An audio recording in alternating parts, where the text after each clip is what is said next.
जय हिंद, जय महाराष्ट्र।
इकडे आवाजही आपलाच हवा।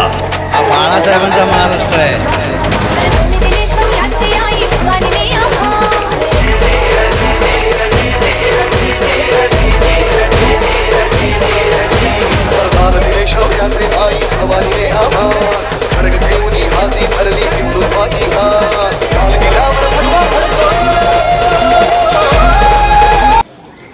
सगळ्यांना आज प्रथमच 9 ऑगस्ट या क्रांती दिनाच्या निमित्ताने आणि जागतिक आदिवासी दिवसाच्या निमित्ताने इथे जमलेल्या माझ्या समस्त आदिवासी दलित आणि गावातील बांधवांना या जयंतीच्या निमित्ताने या जागतिक दिवसाच्या निमित्ताने प्रथमात हार्दिक शुभेच्छा देतो। आणि तदनंतर या गावातील समस्त तरुण मित्र परिवार, वीर एकलव्य मित्र मंडळ यांनी आज जो व्याख्यानाचा कार्यक्रम आयोजित केला आणि आपल्या भिल समाजामध्ये एक नवीन क्रांतिकारी असं पर्व ज्यांनी सुरू केलं त्या तरुणांना देखील मी मनापासून शुभेच्छा देऊ इच्छितो। तसेच ठाणेर पोलीस स्टेशनचे असिस्टंट कॉन्स्टेबल आदरणीय राजेंद्र मालचे सर यांचे देखील मी या ठिकाणी धन्यवाद देतो, कारण की 14 लोकनाट्य, 13 कथा संग्रह, 7 चित्रपट कथा आणि 1 प्रवास वर्णन असं साहित्य लिहिलं। आणि ही पृथ्वी शेष नागाच्या मस्तकावर तरलेली नसून ही इथल्या आदिवासींच्या मस्तकावर नव्हे तर तळहातावर तरलेली आहे। असा ज्या माणसाने मुंबईच्या भूमीमध्ये क्रांतिकारी असा एल्गार केला ते म्हणजे अण्णाभाऊ साठे। अण्णाभाऊ साठे नेहमी म्हणायचे, ये आजादी झूठी है, देश की जनता भूकी है, असं अण्णाभाऊंचं वाक्य होतं। आणि अशा तमाम महापुरुषांची आपण या ठिकाणी आज नाव घेत आहोत। बाटवापाडासारख्या आदिवासी गावामध्ये जन्माला आलेले खाजा नायकांनी ब्रिटिशांच्या विरुद्ध बंड केला।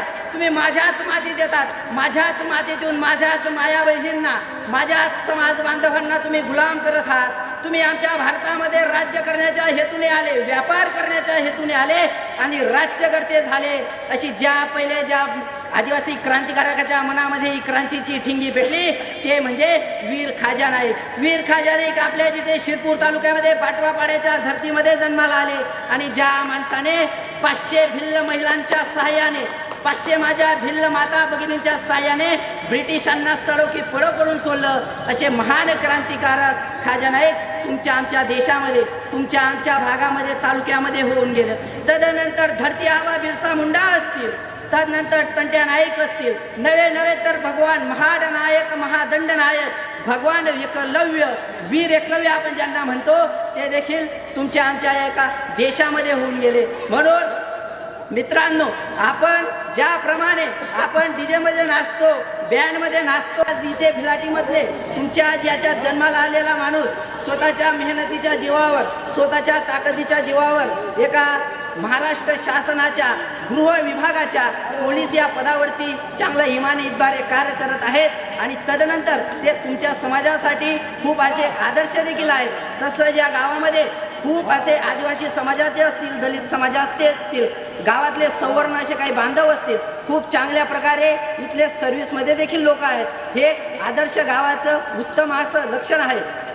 तर मित्रांनो, जयंत्यांमध्ये आपण या अशा प्रकारच्या व्याख्यानाचा कार्यक्रम का ठेवावा ही पार्श्वभूमी आपण ज्या सेकंदापासून ज्या मिनिटापासून लक्षात घेतली तर तुम्हाला एकच समजेल, शिक्षणाने मनुष्याचं दारिद्र्य हे नष्ट होतं आणि आज हा भिल समाज कुठेतरी दारिद्र्याच्या दरीतून मुक्त झाला पाहिजे अशी आम्हा सगळ्यांची धुळ्यामध्ये बापजी ग्रुपचे अध्यक्ष संस्थापक अध्यक्ष भरत आप्पा असतील, तसेच समाजासाठी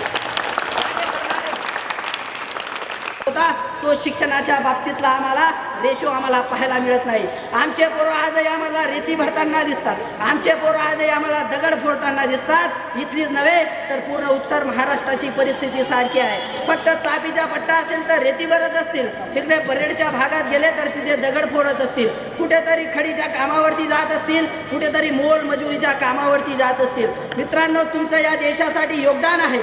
तुमच्या पूर्वजांनी या देश वाचवण्यासाठी, हा अखंड असा भारत सुरक्षित ठेवण्यासाठी तुमच्या पिढ्यांचं रक्त या भूमीवरती सांडलं गेलेलं आहे.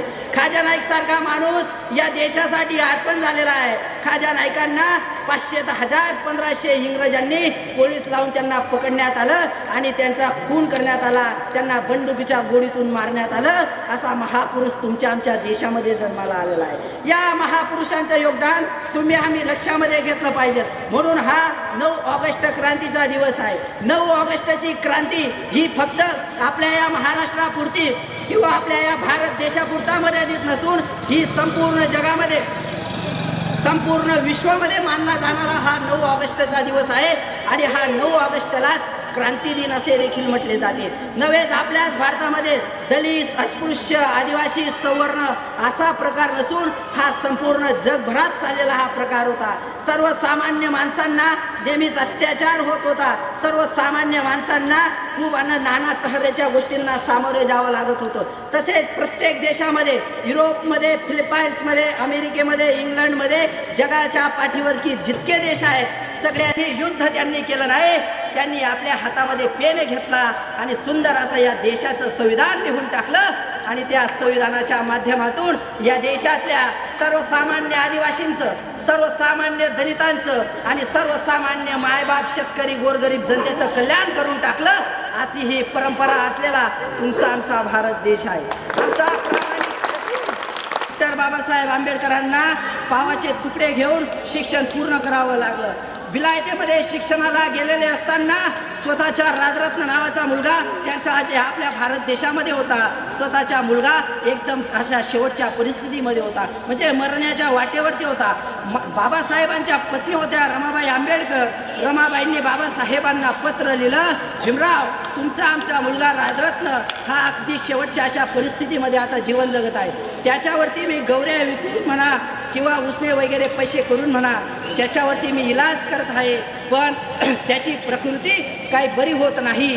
मग तुम्ही एक काम करा, तुम्ही विलायतेमधून वापस येऊन लागा, जेणेकरून आपल्या मुलाला आपल्याला वाचवता येईल. डॉक्टर बाबासाहेब आंबेडकर म्हणाले, रमाई, तुझा आपला एक राजरत्न म्हणजे आपला देश नाही, तर आपल्या देशामध्ये हजारो राजरत्न आहेत. हजारो राजरत्न म्हणजे या दलित समाजातील पोरं, या आदिवासी समाजातील पोरं, या शोषित, वंचित, उपेक्षित समाजातील पोरं ही आपलीच पोरं आहेत. म्हणून माझा एक राजरत्न गेला तरी चालेल, पण मी बॅरिस्टर होऊन परत येण्याची वाट माझ्या या देशाचे लाखो राजरत्न पाहत आहेत. म्हणून त्यांच्यासाठी मला माझं शिक्षण पूर्ण करावं लागेल आणि जोपर्यंत मी बॅरिस्टर होत नाही तोपर्यंत मी माझ्या मायभूमी भारतामध्ये पाय ठेवणार नाही. एवढा महान त्याग एवढा महान संघर्ष जसा डॉक्टर बाबासाहेब आंबेडकरांच्या आयुष्यामध्ये होता. डॉक्टर बाबासाहेब आंबेडकरांनी संविधानाच्या माध्यमातून तुम्हाला आम्हाला खूप अशा चांगल्या पद्धतीचं सवलत दिली, संविधान दिलं आणि कायद्याच्या चौकटीमध्ये तुम्हाला आम्हाला संरक्षण दिलं. तर मित्रांनो, शिक्षणाने तुमचा 2 वेळचा जेवणाचा जर प्रश्न सुटला तर तुम्ही तुमच्या पिढ्यांचा विचार करू शकता. तुमच्या पिढ्यांचा 1 दिवसाचा संघर्ष म्हणजे तुमच्या पिढ्यांचा हजारो वर्षाचा संघर्ष टाळतो. तुमच्या पिढ्यांना देखील एक चांगला मार्ग मिळतो.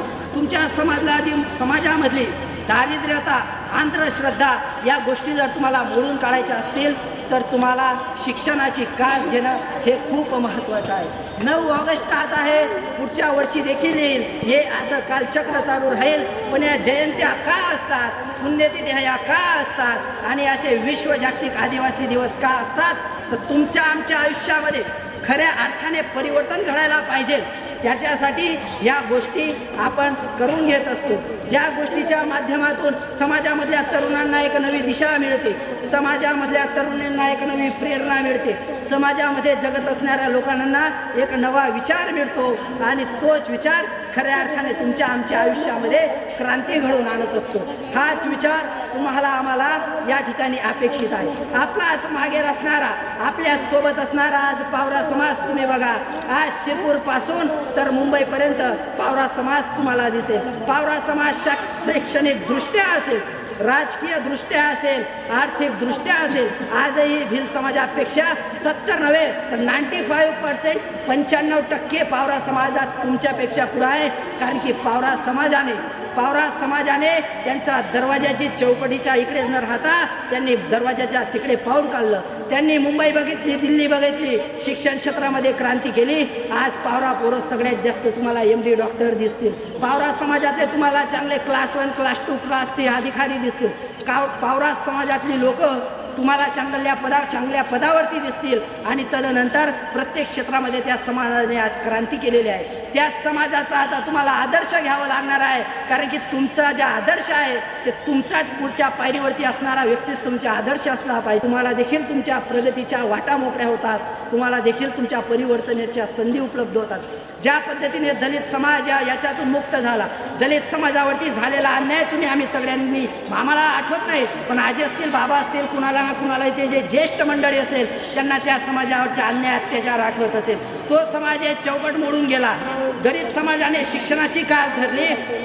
आज ते आज वेगळ्या अशा उंचीवरती जाऊन थांबलेले आहेत. आपल्या या देशाच्या सरन्यायाधीश हे दलित आहेत. याचं कारण म्हणजे ते देखील दलित आहेत आणि त्यांनी देखील जे भूषण गवई साहेब आहेत ते आपल्या देशाचे सरन्यायाधीश आहेत. ही फक्त शिक्षणाची आणि शिक्षणाची क्रांती आहे.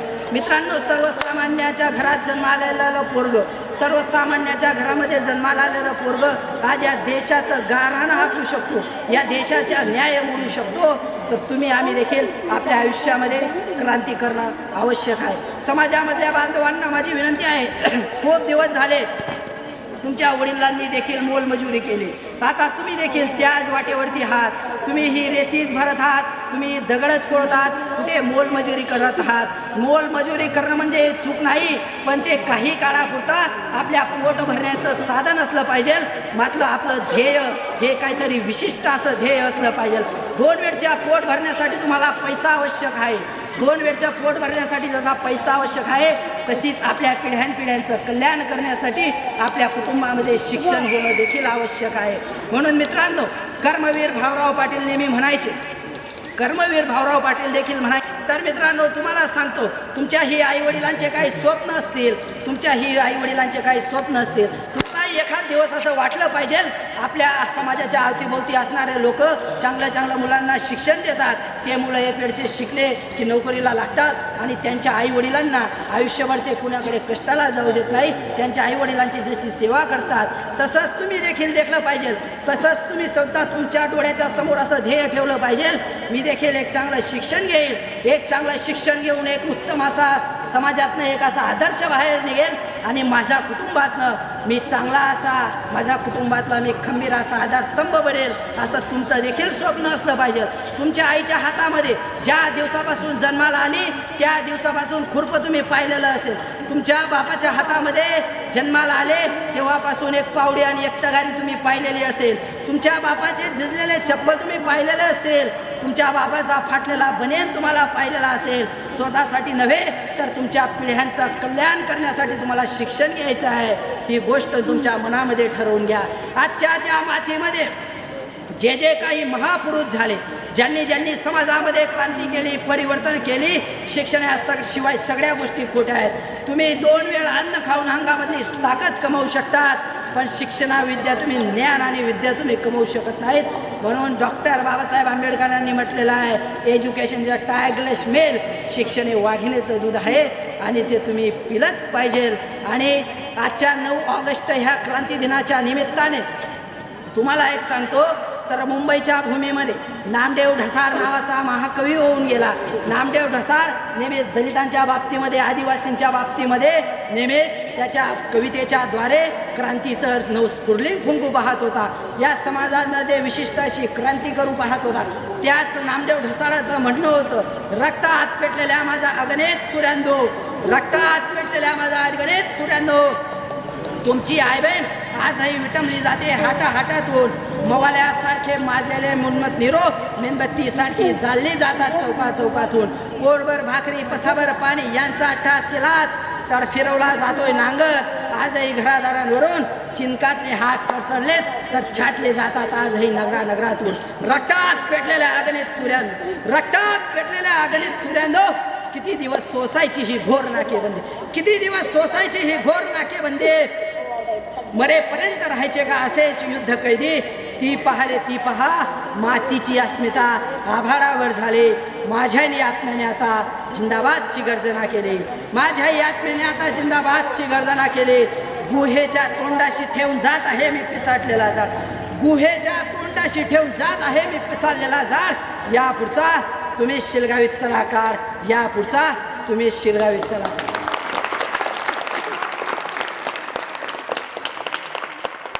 तर मित्रांनो, 9 ऑगस्टच्या निमित्ताने आपण आज सर्वजण या ठिकाणी जे जमलेलो आहोत, तर या ठिकाणी थांबण्याच्या ज्या औचित्याने तुम्ही आज इथे शांतपणे जे ऐकून घेतात ते तुम्ही तुमच्या व्यक्तिगत आयुष्यामध्ये, तुमच्या व्यक्तिगत व्यवहारिक अशा जीवनामध्ये अंमलात आणाल. ही शाश्वती मी माझ्या मनाशी बाळगतो. आणि तुमचं देखील कल्याण झालं पाहिजे, तुमच्या देखील कुळांचा उद्धार झाला पाहिजे. तुमच्या देखील पिढ्यांवरची होणारा जो अन्याय होता तो कुठेतरी तुम्ही तो मोडून आता तुम्ही तरी शिक्षणाची कास धरली पाहिजे. 200 आणि 300 रुपये रोजानं जाऊन तुम्ही फक्त पोटच भरू शकतात, तुमचं कल्याण होऊ शकत नाही. तुमचं कल्याण घेण्यासाठी तुम्हाला शिक्षण हे घ्यावंच लागेल. तुम्ही देखील असं काम करत आहात, तुमच्या वडिलांनी देखील ते काम केलं, तुमच्या पूर्वजांनी देखील ते काम केलं आणि येणारे मुलं देखील ते काम करतील असं तुम्हाला वाटू देऊ नका. तुमच्या मनामध्ये एक नवं असं ध्येय घ्या. जे तरुण शिक्षण घेत असतील त्यांना शिक्षणासाठी प्रोत्साहित करा, जे शिक्षण घेत नसतील त्यांनी शिक्षण घेणाऱ्यांना प्रोत्साहित करा, आणि जे शिक्षण घेत असतील त्यांनी प्रामाणिकपणाने शिक्षण घ्या आणि आपल्या कुळांचा उद्धार तुमच्या आमच्या हातानं घेऊन घ्या. तुमच्या आम्हाला मुलांना काय महत्त्व प्राप्त होईल असं गुरु द्रोणाचार्यांना वाटायचं. म्हणून गुरु द्रोणाचार्यांनी वीर एकलव्यांचा बाण मारण्याचा अंगठा मागून घेतला आणि खऱ्या अर्थाने आदिवासी समाजावर म्हणा किंवा भिल्ल समाजावर त्या दिवसापासूनच तो एक अन्यायाचा तिथून कालखंड सुरू झाला. तर मित्रांनो, सांगण्याची गोष्ट म्हणजे अशी, तर या देशासाठी ज्या ज्या महामानवांचं रक्त सांडलं गेलेलं आहे, ज्या ज्या महामानवांचा या देशासाठी त्याग राहिलेला आहे, ज्या ज्या महामानवांनी या देशासाठी आपल्या प्राणाची आहुती दिलेली आहे, त्यांच्या पूर्वजांना देखील या ठिकाणी प्रत्येक गोष्टीमध्ये शैक्षणिक, राजकीय, आर्थिक, सामाजिक बांधिलकी जपत प्रत्येक अशा याच्यामध्ये प्रत्येक संस्थेमध्ये असेल, प्रत्येक अशा विविध डिपार्टमेंटमध्ये असतील, त्यांना न्याय मिळालाच पाहिजे. पण डॉक्टर बाबासाहेब आंबेडकरांनी संविधानाच्या माध्यमातून तुम्हाला देखील आणि इथे बसलेल्या माझ्या माता भगिनींना देखील त्यांनी न्याय दिलेला आहे. पण तुम्हाला शिक्षण घेणं खूप असं गरजेचं आहे. जोपर्यंत तुम्ही शिक्षण घेऊन उत्तम होत नाहीत तोपर्यंत तुम्ही तुमच्या पिढ्यांचा आणि तुमच्या कुळाचा उद्धार करू शकत नाहीत. आणि आजच्या 9 ऑगस्टच्या दिवसानिमित्त, या क्रांती दिनाच्या निमित्ताने विश्व जागतिक आदिवासी दिवसाच्या निमित्ताने तुम्ही एक नवा संकल्प करा आणि तुमच्या आमच्या आयुष्यामध्ये एक नवा असं परिवर्तनाचं वादळ निर्माण करा. शिक्षण घेऊन समाज हा बुद्धिंगत झाला पाहिजे. तुमचा समाज शिक्षण घेऊन हा विशाल आणि असा मोठा झाला पाहिजे. नुसती समाजाची संख्या वाढता कामा नये. समाजामध्ये असणारा प्रत्येक पोरगा या देशाचा कामी आला पाहिजे. हा ज्या दिवशी विचार तुमच्या मनामध्ये येईल त्याच दिवशी खऱ्या अर्थाने वीर एकलव्यांचं स्वप्न पूर्ण होईल. त्याच अर्थाने खऱ्या दिवसापासून खऱ्या अर्थाने क्रांतीवीर खाजा नाईकांचं स्वप्न पूर्ण होईल. धरती आबा बिरसा मुंडांचं स्वप्न पूर्ण होईल. तंट्या नाईकांचं स्वप्न पूर्ण होईल. आणि ह्या सगळ्यांचं स्वप्न पूर्ण करण्याची जबाबदारी तुमच्या आमच्या खांद्यावरती आहे. तर मित्रांनो, तुम्ही बघत आहात तर नमस्कार. जय आदिवासी. आज 9 ऑगस्ट जागतिक आदिवासी दिवसाच्या निमित्ताने मी दबाशी या ठिकाणी जागतिक आदिवासीच्या दिवसाच्या निमित्ताने इथे व्याख्यानाचा माझा कार्यक्रम आयोजित केला होता. कार्यक्रमाचे आयोजक होते वीर एकलव्य मित्रमंडळ दबाशी आणि राजूदादा मालचे मित्रपरिवार. तर आज या ठिकाणी कार्यक्रमाला आलेले असताना आपल्या भरताप्पा महाराष्ट्र राज्य संस्थापक अध्यक्ष बापजी ग्रुपचे अध्यक्ष भरताप्पा यांना मानणारा इथे काही मित्रपरिवार आहे आणि बापजी ग्रुपचे सगळे कार्यकर्ते या ठिकाणी आहेत. तर त्यांनी देखील खूप असं सहकार्य केलं आणि हा एक असा कार्यक्रम या ठिकाणी आयोजित केला. म्हणून भरताप्पा समर्थक आणि महाराष्ट्र राज्य बापजी ग्रुपचे संस्थापक अध्यक्ष भरताप्पांच्या वतीने या सगळ्या समर्थकांना जागतिक आदिवासी दिवसाच्या निमित्ताने त्यांना हार्दिक शुभेच्छा देतो. आणि येत्या काळामध्ये देखील हे तरुण असंच समाजासाठी चांगलं कार्य करतील हीच भगवान वीर एकलव्यांच्या चरणी प्रार्थना करतो. जय आदिवासी, जय जोहार. आप्पासाहेब तुम आगे बढ़ो. मातीच्या घागरी एकपणाचे भरती पाणी मातीच्या घागरी भीमथडीच्या तटानाया भीमथडीच्या तटाना